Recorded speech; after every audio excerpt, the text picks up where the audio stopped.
Hi, Matt Koch, Speed Cafe F1 editor here, looking forward to the Singapore Grand Prix off the back of a brilliant Azerbaijan Grand Prix. One of the races of the decade, arguably one of the best I can remember for quite some time. Brilliant win by Oscar Piastri, and it really sets up nicely for the coming weekend as we go into Singapore, and a really important weekend in the championship. And I said that last time out, and I mean that again this weekend, because McLaren now leads the Constructors' Championship by 20 points. It has overhauled Red Bull, but Max Verstappen remains at the head of the drivers' competition. He holds a 59-point advantage over Lando Norris.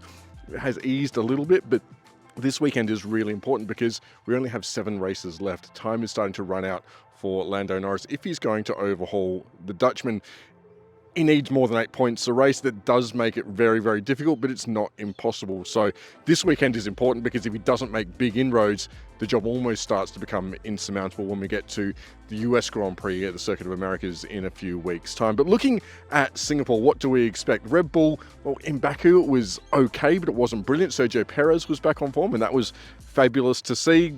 Red Bull with Sergio Perez might be a challenger in the Constructors' Championship once again. That remains to be seen. There was a new floor in Azerbaijan for Red Bull, so it'll be interesting to see how that works around Singapore. Not an event that Red Bull did well at this time 12 months ago. So it'll be interesting to see whether that form a year ago was a blip on the radar, whether there's something more deeply seated in that car. We know there are traits that started to emerge from sort of Austin last year, and that was after this weekend 12 months ago, but that started to emerge back then that is still being seen in the Red Bull RB20. They're working to engineer some of that out, some of the handling characteristics and the balance on corner entry. But the shorter corners, lower speed stuff, and particularly bumps and riding curves is important around Singapore, and that's not one of the strengths that Red Bull had displayed, or at least not before the Azerbaijan Grand Prix, where Sergio Perez was on form. Max Verstappen was not, but we know that's not his best circuit, and it is one of Sergio Perez's better. And McLaren, brilliant performance from Oscar Piastri, a really standout drive, composed under pressure, absolutely inch perfect, never gave Charles Leclerc really a look in once he got in front on lap 20. How that then transforms itself into this weekend remains to be seen. Lando Norris did have an off weekend. He still drove to 4th place. 2 of those positions inherited on the penultimate lap when Sergio Perez and Carlos Sainz crashed. But Lando Norris wasn't spectacular in qualifying. He made a mistake at turn 16. There was some yellow flag stuff as well that maybe hampered him and left him on the back foot, but he still drove forward. So there's pace in that car. Just remains to be seen whether Lando Norris can actually extract it the same way that Oscar Piastri has consistently in recent weeks. And that's the important thing, consistency from Lando Norris. He needs to be up there and he needs to be scoring those big points. And really, Oscar Piastri needs to be supporting him if Lando is close enough.